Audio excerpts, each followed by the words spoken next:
à Jean-Christophe de m'accueillir ici à la CCI. Nous allons parler de PrestaShop et de WordPress et de référencement.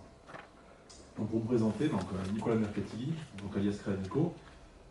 Moi je travaille en freelance sur les deux solutions qui sont WordPress et PrestaShop. Je propose donc de la mise en place de sites et de la refonte de sites à base de WordPress et PrestaShop uniquement, des sites qui sont optimisés. Et je suis également ambassadeur PrestaShop, donc j'organise à Montpellier, donc si ça peut vous intéresser, j'organise à Montpellier des apéritifs e-commerce basés autour de la solution PrestaShop. Je propose également du référencement, au travers d'audits techniques SEO, des stratégies de lien et également du nettoyage d'e-réputation. Voilà, donc le but de tout ça, c'est d'obtenir un maximum de visibilité sur Google. Dès que j'ai commencé dans les années 2000, et dès que j'ai commencé dans le web, mon objectif a toujours été de cibler le référencement. À l'époque, on n'avait pas encore les algorithmes Google Penguin et Google Panda, c'était beaucoup plus simple de se référencer que maintenant. Maintenant, c'est beaucoup plus compliqué, mais bon, dès le départ, ça a toujours été mon objectif de mettre un site SEO friendly. Donc nous allons aborder les parts de marché de PrestaShop WordPress, la dominance de Google, pourquoi on parle toujours d'optimisation Google, on va le voir.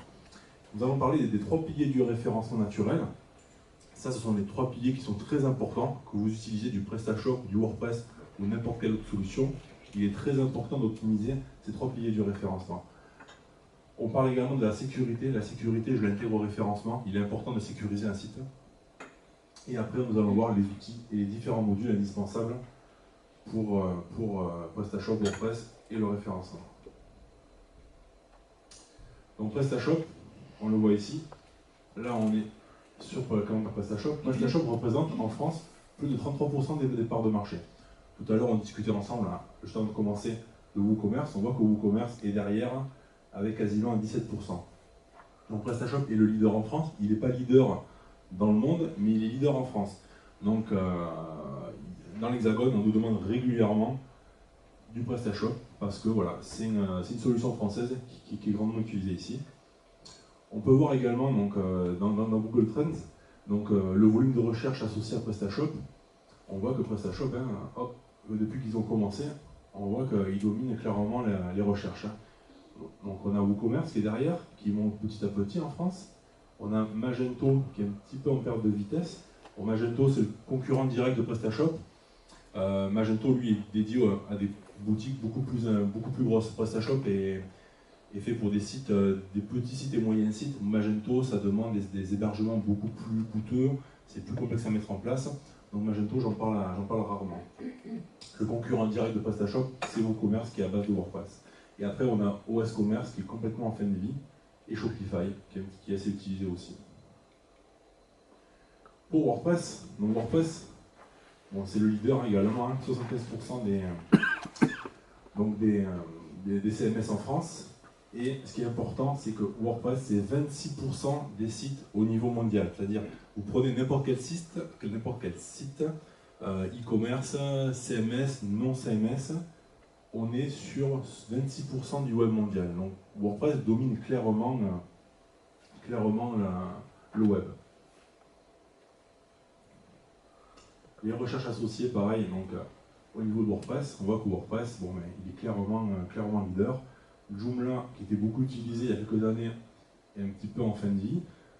Drupal, qui est utilisé pour des plus gros sites, reste à peu près avec la même croissance de recherche.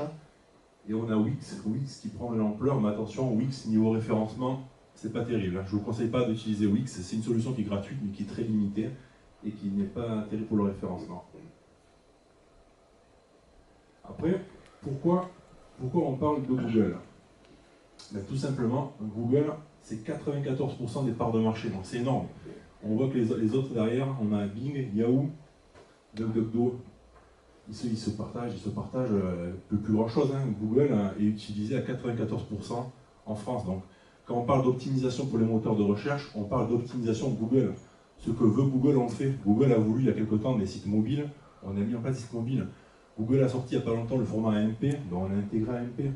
Google maintenant nous annonce qu'il faudra passer en HTTPS. Donc je ne sais pas si vous avez un site déjà en HTTPS. Qui dans la salle a un site en HTTPS déjà? Voilà. Bon, mais vous n'êtes pas beaucoup. Les autres, pensez-y. À partir de janvier, Google va annoncer qu'il faut passer en HTTPS. Vous allez avoir sur votre navigateur, notamment Chrome, vous allez avoir un petit warning en orange qui va apparaître, vous disant attention, votre site n'est pas sécurisé. Et donc les visiteurs le verront également. Et à partir d'août, vous aurez un gros warning en rouge, attention, site potentiellement dangereux.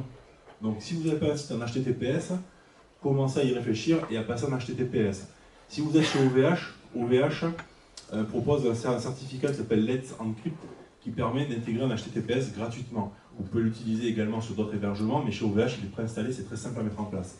Mais mettre en place un certificat HTTPS implique de mettre en place des redirections sur le site. Ne mettez pas le certificat en place directement, il faut mettre en place des redirections. Sinon, toutes les pages qui sont indexées dans Google ne seront pas redirigées vers le HTTPS. Vous allez générer des pages 404 et vous allez perdre votre visibilité.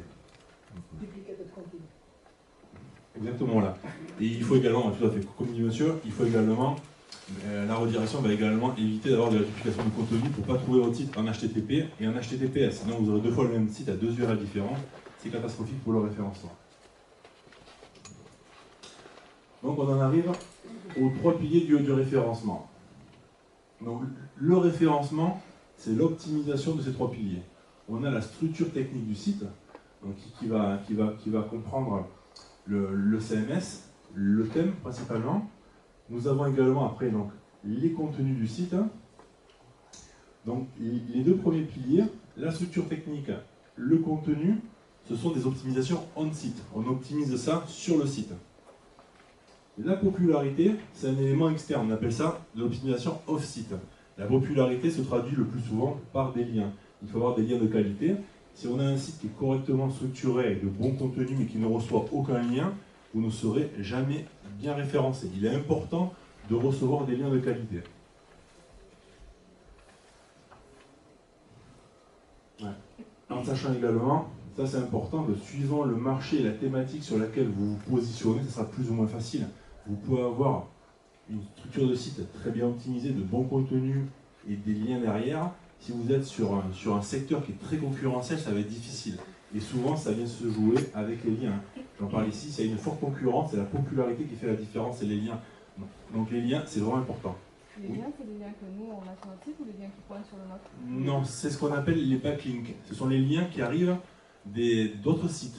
Plus vous avez de liens sur des sites de qualité, des sites qui sont puissants, plus vous aurez de la popularité, de la notoriété en fait. C'est votre indice de confiance aux yeux de Google.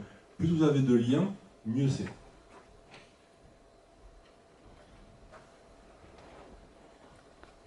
Donc nous allons voir la structure technique du site. Donc la structure technique, c'est vraiment c'est la base de tout. Je compare ça aux fondations d'une maison. Si on n'a pas une bonne structure technique dès le départ, ça ne sert à rien de mettre du bon contenu derrière, ça ne sert à rien de générer du lien. Il faut avoir des bases saines, quelque chose qui soit correctement optimisé. Ça se traduit par la configuration et l'optimisation du CMS. Donc ça va être, dans nos cas, ça va être PrestaShop et WordPress. On a également la configuration du thème intégré. Et le thème, c'est l'élément qui est souvent négligé. On va souvent acheter un thème premium sur des places de marché, tel thème Forest, PrestaShop Add-ons, etc. Si vous achetez un thème qui n'est pas de qualité, c'est catastrophique pour votre SEO. Il est important d'avoir un thème qui soit correctement conçu et correctement optimisé pour Google. Le souci, c'est que les développeurs de thèmes ne sont pas référenceurs. Donc il est parfois compliqué d'arriver à évaluer si un thème est de qualité ou pas. Et après, il y a également les performances et l'hébergement. C'est important. Si vous avez un hébergement qui est trop lent, c'est pas possible. Vous serez mal référencé. Google tient compte de la rapidité du site. Vous avez également le sitemap XML. Le sitemap XML, il faut l'intégrer à son site, il faut le générer, il faut qu'il soit actualisé. Donc sous PrestaShop, si vous mettez le sitemap XML, mais vous ne mettez pas en place une tâche cron qui va le réactualiser régulièrement, c'est pas bon. Il vous faut absolument réactualiser votre sitemap. C'est-à-dire, dès que vous allez avoir une nouvelle fiche produit, une nouvelle catégorie, automatiquement, ces pages vont être intégrées dans le sitemap. Et le sitemap, après, on vient l'intégrer à Google Search Console. Qui a connecté son site à Google Search Console dans la salle? Voilà, vous n'êtes pas beaucoup, ça c'est indispensable. Connectez votre site à Google Search Console. Google Search Console, c'est le carnet de santé de votre site. C'est lui qui va vous dire ce qui va et ce qui ne va pas, si vous avez pris une pénalité ou autre. Donc il est important de connecter son site à Google Search Console et également Google Analytics pour pouvoir suivre le trafic de son site. Donc dans Google Search Console, à un endroit, donc on peut intégrer le fichier, donc le sitemap XML, on peut le connecter à Google Search Console et Google Search Console, du coup, va l'intégrer et va régulièrement venir le regarder pour crawler votre site. Donc si votre site est crawlé plus souvent, il sera plus rapidement indexé. Donc il est important d'avoir un sitemap XML. Donc sur WordPress et sur PrestaShop, on peut les intégrer. Dans PrestaShop, c'est un module qui est natif, qui s'appelle Google Sitemap. Donc il est intégré dans PrestaShop. Il suffit juste d'intégrer après une tâche cron. Donc c'est un module qui s'appelle cron dans PrestaShop qui est natif aussi à la solution. Et sur WordPress, moi je recommande d'utiliser le module Yoast SEO et il intègre la génération du sitemap XML. Après, une chose qui est très importante, surtout sur PrestaShop, il faut désinstaller les modules qui ne sont pas utilisés. Sur PrestaShop, vous avez une tartine de modules qui sont présents et qui ne sont pas forcément utilisés. Tous les modules qui ne sont pas utilisés, il faut les désinstaller. Tout simplement parce que déjà, on va éviter d'avoir un module actif avec une faille de sécurité qui pourrait être exploitée. Donc déjà, un module qui n'est pas utilisé, au moins, c'est une sécurité de le désinstaller. Et également, en termes de performance, sur PrestaShop, il y a beaucoup de modules qui ne sont pas utilisés, donc il est important de regarder les modules qui ne sont pas utilisés et de les désinstaller de la solution. Notamment les statistiques de PrestaShop. Si vous avez Google Analytics qui est déjà connecté à votre site PrestaShop, vous pouvez déconnecter, donc désinstaller les statistiques, les modules statistiques de PrestaShop. Ils sont nombreux, ils prennent énormément de ressources. Votre site sera grandement plus rapide seulement en désinstallant les modules liés aux statistiques. Juste une petite remarque, parce que je vois les gens qui prennent des notes, donc c'est super. Mais on vous enverra le slide. Oui, voilà, le slide vous l'aurez et je mettrai en place dans l'après-midi ou demain un article sur mon site qui reprendra, vous aurez les slides et vous aurez un peu plus de choses qui seront expliquées par rapport à tout ça. Donc ne vous embêtez pas à prendre de notes, tout ça vous pourrez le récupérer. Voilà. Et sur mon site, j'ai aussi un article dédié au référencement de PrestaShop qui est très complet, donc vous pourrez aller le voir aussi. Voilà. Alors après, il y a également une histoire de no-index. Donc le no-index, on peut mettre en no-index certaines pages. Donc nativement avec PrestaShop, donc sur les pages CMS par exemple, mais on peut également le faire sur WordPress avec le module Yoast SEO. On peut mettre des pages en no-index. Mettre une page en no-index, on vient indiquer à Google, cette page-là, elle est peu pertinente, ou elle est dupliquée d'une autre, ou je ne veux pas qu'elle soit indexée, on la met en no-index. Automatiquement, cette page-là ne sera pas indexée. En no-index, je mets souvent les mentions légales, parce que les mentions légales, j'ai un générateur de mentions légales où je génère tout le temps les mentions légales à mes clients. Donc, ce sont les mêmes pour tout le monde, hormis l'adresse, le nom, etc. Donc on va mettre en no-index cette page-là. Les CGV, par exemple, les CGV, c'est pas pertinent d'indexer les pages associées aux conditions générales de vente. Ça peut être d'autres pages peu pertinentes, mais ces pages-là, on les met en no-index. Une page qui n'est pas optimisée, qui n'est pas pertinente pour le référencement, on la met en no-index. Après, vous avez également dans l'optimisation de la structure. Donc, comme j'en parlais tout à l'heure, il existe de nombreux modules qui permettent d'améliorer la structure du CMS. Les CMS ne sont pas parfaits. PrestaShop et WordPress sont des noyaux qui sont très bien, qui fonctionnent bien, mais ils ne sont pas parfaits. Il y a certaines choses qu'il ne faut pas utiliser, qu'il faut désactiver ou reconfigurer différemment. Donc il est important d'améliorer la structure. Donc sous PrestaShop, il y a un module que j'utilise beaucoup, donc, je vous liste à la fin, c'est un Duplicate Content Handler qui permet d'utiliser des règles d'URL canonique, de mettre en no-index certaines pages, etc. Et de désactiver de mettre en no-index toutes les pages qui sont peu pertinentes. Sur PrestaShop, vous avez les pages de commande, de création de compte, de réinitialisation de mots de passe. Toutes ces pages-là qui sont associées au traitement des commandes sont des pages sans contenu, elles n'ont aucune utilité d'être indexées, donc on va les mettre en no-index. Ce module-là permet de mettre ces pages en no-index. Sous WordPress, on a Yoast SEO. Qui connaît Yoast SEO, qui l'utilise Yoast SEO? Alors vous êtes quand même pas mal. Voilà, Yoast SEO, c'est vraiment le module à utiliser sous WordPress. Il vous permet d'améliorer la structure, d'accéder à d'autres fonctionnalités, d'optimiser vraiment la structure de WordPress. Oui, tout à fait. Si vous allez sur les places de marché, il vous faut automatiquement utiliser. Donc, si vous avez un module qui est greffé à PrestaShop ou à WordPress Le module peut proposer, s'il est bien conçu, de changer la balistique, la métadescription et le contenu du produit. Et si vous faites vous manuellement, ne recopiez pas vos fiches produits telles quelles sur Amazon, eBay, etc. Il est important d'avoir du contenu différent sur les places de marché. C'est un sacré travail. C'est un sacré travail, tout à fait, tout à fait. Après, pour quelqu'un qui... Les modules par défaut, en général, ils me proposent de... Tout à fait, tout à fait, tout à fait, tout à fait. Tout à fait, ouais, tout à fait. Ouais, donc c'est important de ne pas avoir du contenu, surtout que si vous allez sur Amazon, sur eBay ou autre, si vous vendez sur ces sites-là, ces sites-là sont plus puissants que vous, plus populaires, donc ils seront mieux référencés que vous. Donc il est important d'avoir une fiche très complète pour votre site et une fiche un petit peu moins optimisée pour les autres sites. Donc là, nous allons voir donc, la partie popularité. Donc, la popularité, c'est souvent mesuré par la qualité des liens. C'est ce qui va faire décoller ou pas donc, votre trafic. Comme j'expliquais tout à l'heure, votre site peut avoir la meilleure structure, les meilleurs contenus. Si vous n'avez pas de lien, vous n'irez pas loin. Le lien, c'est vraiment important. Un site qui n'a pas de lien, il y a un problème. Google regarde les liens. Si vous avez un site de qualité, automatiquement, il doit générer du lien. Donc là, nous allons voir donc, différents sujets. Donc, le premier, c'est savoir détecter si un lien est de qualité ou pas. Déjà, le lien, déjà, il faut savoir que les liens, c'est depuis Google Penguin. Il y a quelques années en arrière, plus on avait de liens, mieux on était référencés. C'était la foire à n'importe quoi, on achetait des liens en quantité, pour 50 €, on achetait 500 liens, et on était très très bien référencés. Maintenant c'est fini, Google Penguin impose d'avoir des liens qui soient de qualité, et il faut donc, positionner des liens, ou générer des liens qui soient de qualité vers votre site. Ça veut dire quoi, de qualité? C'est ce qu'on va voir justement ici. Déjà, le lien, il faut qu'il soit en dofollow. Il y a du dofollow et du nofollow. Les liens qui sont en nofollow ne sont pas suivis. C'est-à-dire que Google ne va pas suivre un lien en dofollow. Donc si vous recevez un lien en dofollow à partir de notre site, ça ne sert à rien. À une époque, on conseillait souvent d'aller mettre des commentaires sur des blogs WordPress en intégrant le lien du site pour générer des liens. Il faut savoir que WordPress met tous ces liens en dofollow. Donc c'est fini, il y en a qui font toujours. Mais les liens sont en dofollow. Google ne tient plus compte et ne vient pas les suivre. Il faut avoir un bon trust flow, donc ça on va le voir juste après.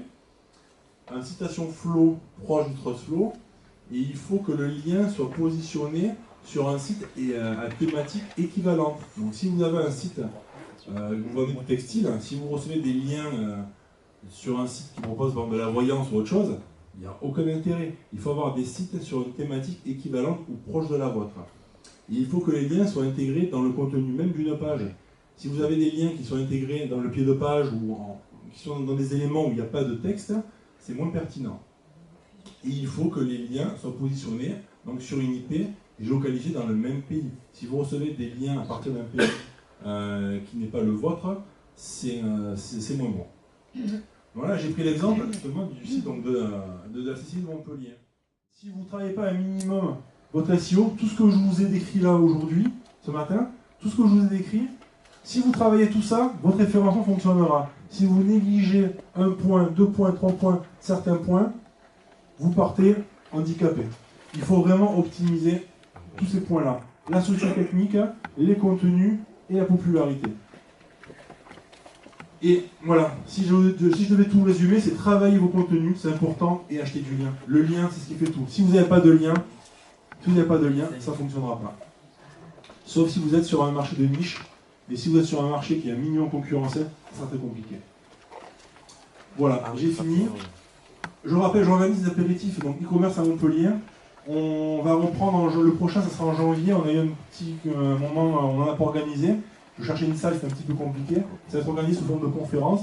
Et le prochain sera dédié justement à PrestaShop et à l'optimisation de PrestaShop.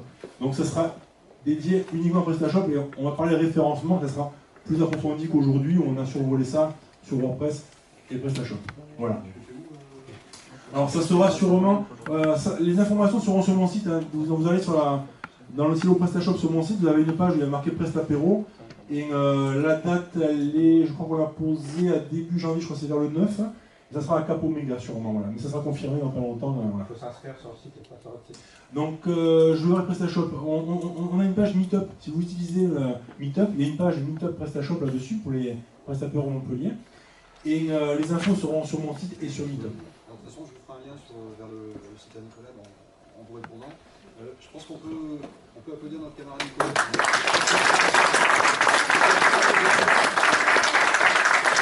Le sujet n'est pas évident à trouver en 1h30, c'est ambitieux, mais on a quand même fait pas mal le tour.